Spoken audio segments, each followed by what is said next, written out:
Oke, selamat pagi, siang, sore, kakak-kakak asisten tugas besar Jarkom.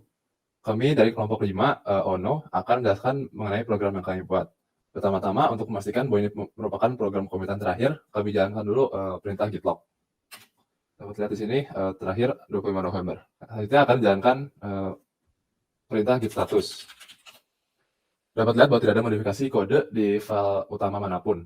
Secara struktur, proyek kami menulis beberapa file Python. Yang terutama ada server.py, client.py, dan client.py. Ini adalah file yang mendefinisikan kelas server dan kelas klien yang akan dipakai.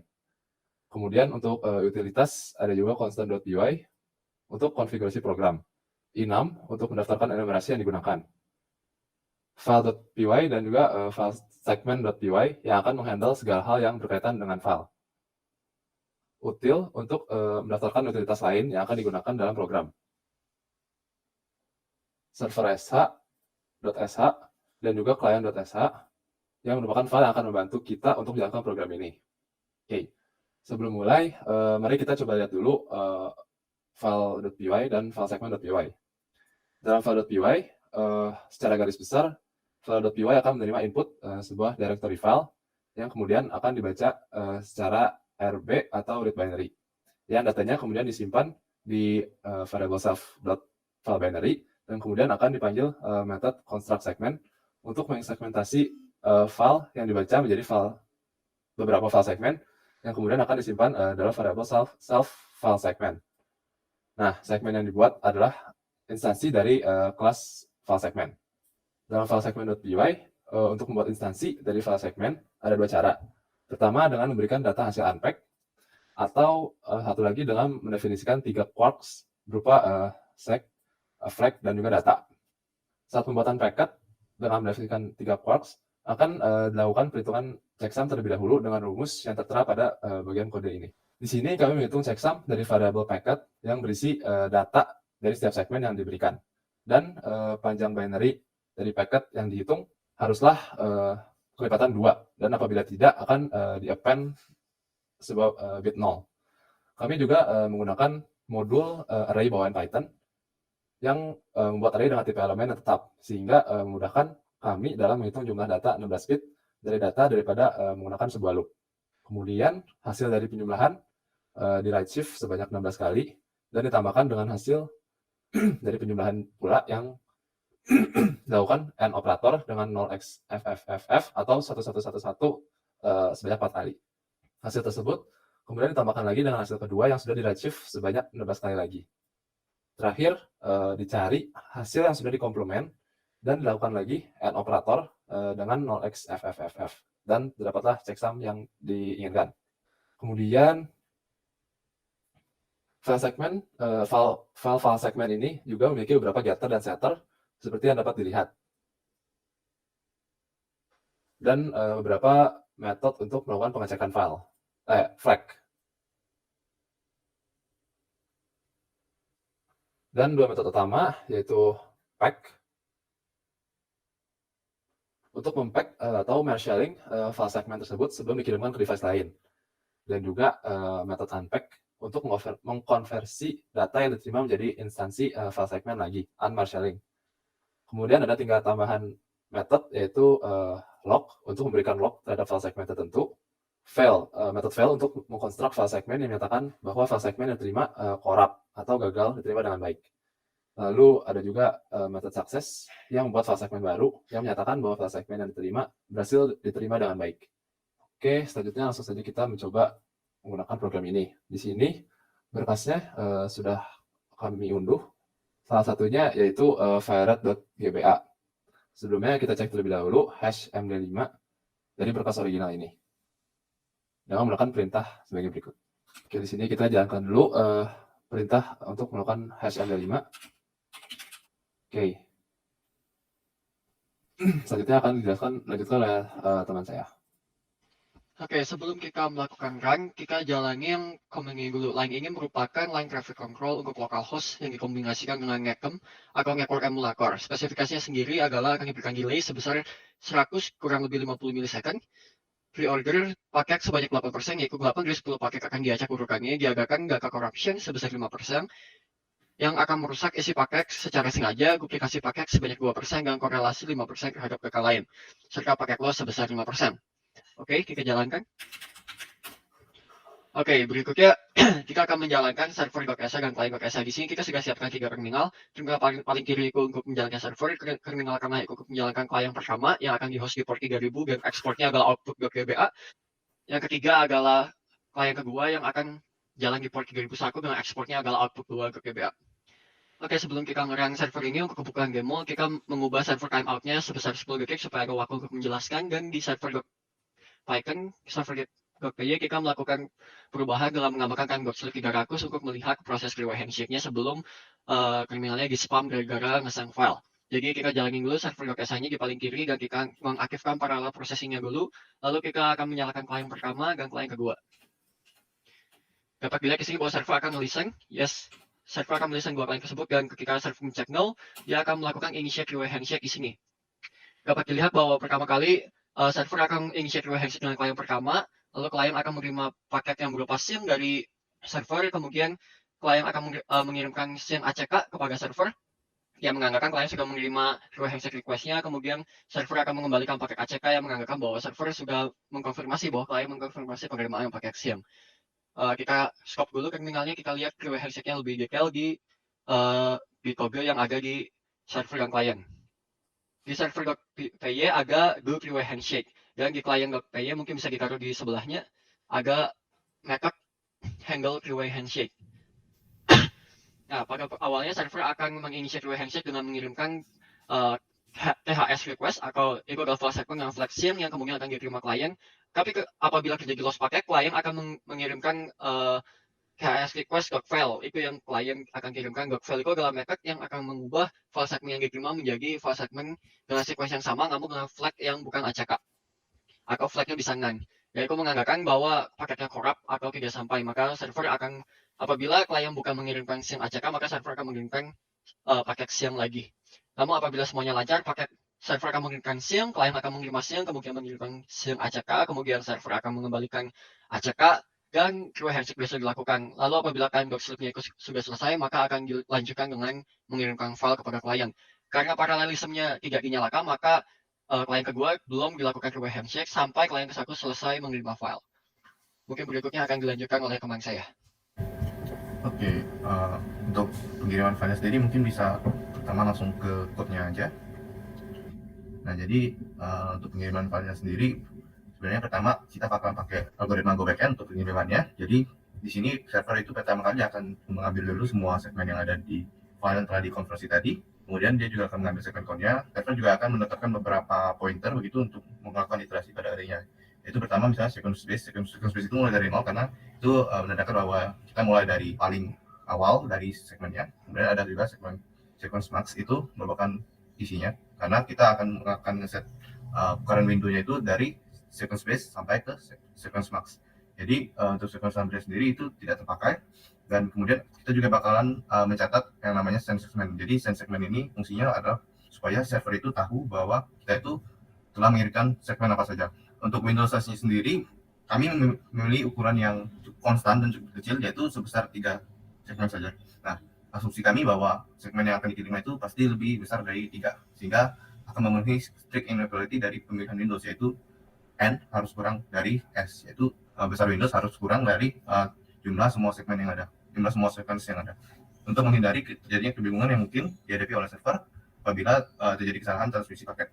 Nah, awalnya sendiri kami ingin membuat nilai Windows size itu sebagai nilai yang variabel, jadi disesuaikan terhadap nilai sequence keseluruhan. Tetapi kami itu menemukan adanya rumus utilisasi dari algoritma Go Backend ini, yaitu N dibagi dengan 1 ditambah 2 dikali bandwidth delay product. Tapi nilai bandwidth delay product ini cukup sulit untuk ditemukan, sehingga meskipun kami juga memiliki rencana lain, yaitu misalnya menggunakan cara yang lebih naif, yaitu Windows size-nya itu ditentukan dari jumlah sequence dibagi dengan 2. Tapi hal ini kami pikir juga tidak cukup meyakinkan, karena hal ini malah justru membuat pengiriman file menjadi lebih lama dan terjadi transmisi file beberapa kali. Kemudian kita akan lanjut. Nah, jadi pengiriman filenya itu akan dilakukan sampai sequence base-nya itu sampai menyentuh sequence terakhir, segmen terakhir. Nah, jadi pertama kita itu akan melakukan pengecekan terlebih dahulu apakah di Windows-nya itu masih ada isinya atau enggak. Kalau misalnya ada, nanti kita bakalan ngambil dulu segmen yang pertama dari si Windows tersebut. Nah, kalau misalnya si segmennya ini belum dikirim gitu, berarti kita bakalan melakukan pengiriman tersebut. Nah, itu ada bagian buat dummy segmen aja gitu, buat simulasi kerusakan.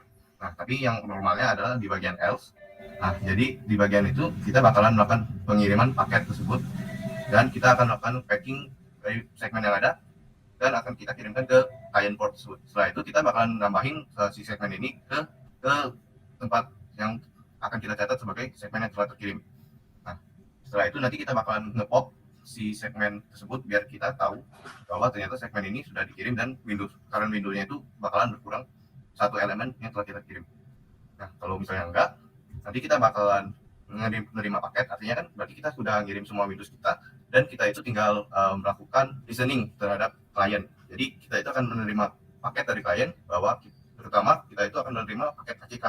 Jadi kita bakalan menerima paket ACK tersebut dan kita bakalan ngecek apabila si ACK-nya ini sesuai dengan sequence number yang telah kita berikan tadi. Nah, jadi sebelumnya mungkin kita bisa ke klien dulu melihat ACK seperti apa yang bakalan dia kirimkan ke server. Jadi mungkin bisa ke handle receiving file. Nah, jadi di server di kliennya sendiri kita juga bakalan nge-track request yang berapa ya gitu. Request number-nya itu diinisialisasi dengan initial file seg. Dan juga kita bakalan juga menyimpan si segmen yang udah kita terima itu di file segmen. Nah, jadi kita bakalan selama paket yang dikirim oleh server itu bukan fin, artinya selama server masih mengirimkan paket, kita bakalan ngecek dulu si ACK-nya itu benar atau enggak. Jadi kita juga bakalan nyesuaiin sequence number yang dikirimkan dari segmen paket yang ada di server dengan request number yang kita miliki pada saat itu. Jadi kan misal kita punya sequence number berapa gitu, kita juga akan melakukan pengecekan di klien apakah sequence number-nya itu sesuai dengan request number-nya. Nah, kita juga bakalan melakukan pengecekan checksum, jadi servernya itu kan mungkin bisa mengalami kesalahan pada pengiriman paket ataupun kerusakan paket di tengah pengiriman. Jadi kita bakalan ngecek lagi checksum yang ada di server juga dengan checksum yang bakalan kita kalkulasiin ulang dengan data yang kita terima di klien. Kalau semuanya valid, artinya paket yang udah benar, sequence number-nya juga ada benar, dan checksum-nya juga ada benar, nah berarti kita bakalan nambahin request number. Artinya kita sudah menerima paket yang valid dan kita bakalan nunggu paket yang berikutnya. Kalau enggak, nanti kita bakalan nge-lock dulu si sequence number, si itunya, kesalahannya. Nah, terus nanti kita bakalan nge-set dari si itunya, nge-set dari ACK yang bakalan kita kirimkan ke server. Dan di sini kami nge-set ACK-nya agak sedikit berbeda. Jadi kalau misalnya sequence number-nya salah, kita bakalan nge-setnya langsung aja. Tapi kalau misalnya checksum yang salah, berarti kita bakalan nge-setnya jadi sequence -1. Jadi paket yang kita kirimkan dikurang 1. Nah, nanti kita bakalan ngirimkan ACK ini, terus kita nanti bakalan terima lagi paket dari server. Jadi dari servernya sendiri itu kan kita udah bakalan menerima ACK. Jadi kita bakalan ngebandingin apakah sequence number dari ACK yang kita terima itu sama atau enggak dari yang kita harapkan. Nah, jadi kalau misalnya sama, nanti kita bakalan increment nilai sequence base sama sequence swap-nya. Jadi artinya terjadi pergeseran Windows. Tapi kalau misalnya enggak, berarti kan terjadi kesalahan dalam pengiriman file. Artinya kalau misalnya begitu, nanti kita kemungkinan besar akan terjadi pengiriman atau transmisi paket berulang-ulang, terutama untuk Windows size. Kalau misalnya kita melakukan hal tersebut, kita lebih baiknya adalah untuk paling enggak meminimalisir terjadinya pengiriman paket. Sehingga di sini kami melakukan dumping paket terlebih dahulu. Jadi selama counter yang ada, maka kita akan melakukan dumping terlebih dahulu sehingga paketnya ini tidak dikirimkan ke si kliennya lagi. Jadi dengan demikian kita itu ibaratnya hanya mendengarkan si servernya aja, si kliennya aja. Karena kalau misalnya begitu kan berarti kan si kliennya tadi itu sudah mengirimkan beberapa ACK karena dia telah menerima paket dan pengiriman ACK-nya dia itu sudah jauh melebihi proses server pada saat itu. Nah, jadi terus itu kita kemudian akan melakukan mengosongkan kembali send segmennya supaya nanti si servernya itu bisa melakukan pengiriman kembali ke si klien dan pengirimannya itu akan dilakukan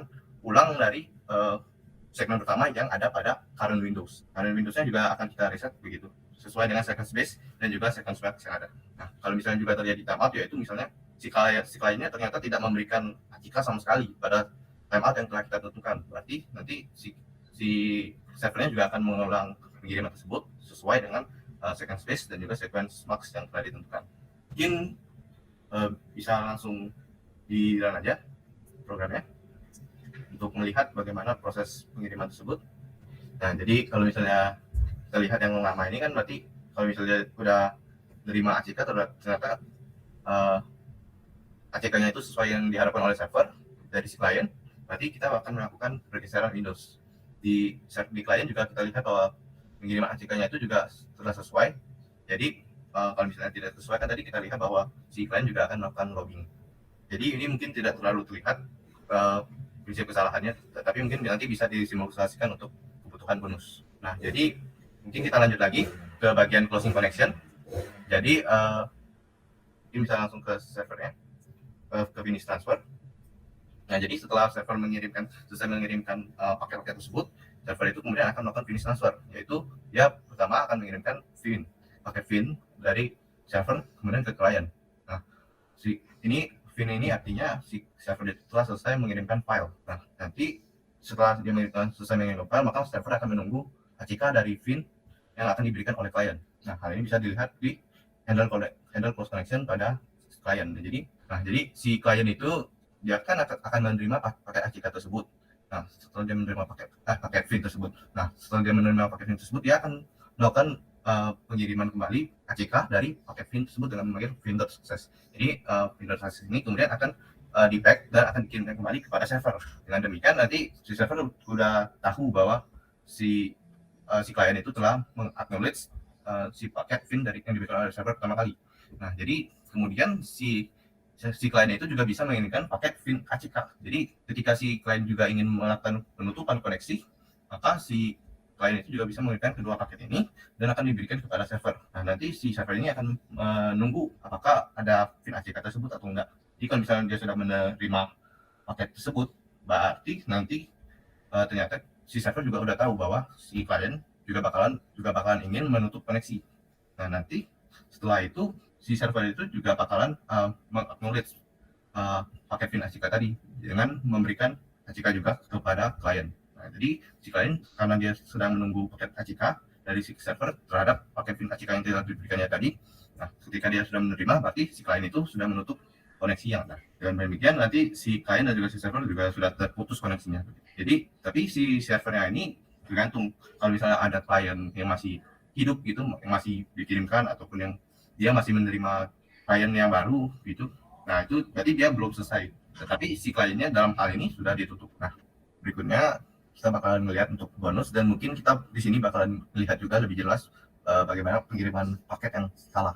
Nah, jadi untuk bonusnya sendiri kami membuat paralelism untuk mendengar secara paralel dan juga secara konkuren, tapi si server juga bakalan melakukan pengiriman langsung ketika si klien itu sudah mendirikan koneksi dengan si server. Nah, mungkin kita langsung mulai saja eksekusinya dari si server. Oke, dapat terlihat bahwa folder hasil ekspor sudah kosong dan akan langsung diuji cobakan paralelism yang akan dicoba.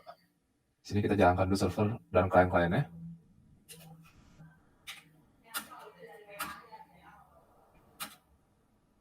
Nah, yes lagi. Oke, setelah ini kita no untuk melihat list of connection yang telah terjadi. Di sini terdapat klien 1 dan juga klien 2. Oke, sekarang kita akan mencoba menguji cobakan menjalankan hasil output dari program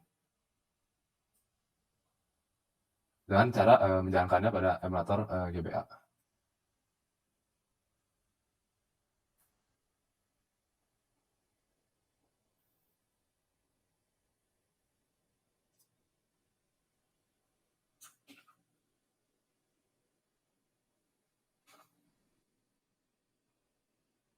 Oke, dapat dilihat bahwa hasil outputan berhasil jalan dengan baik.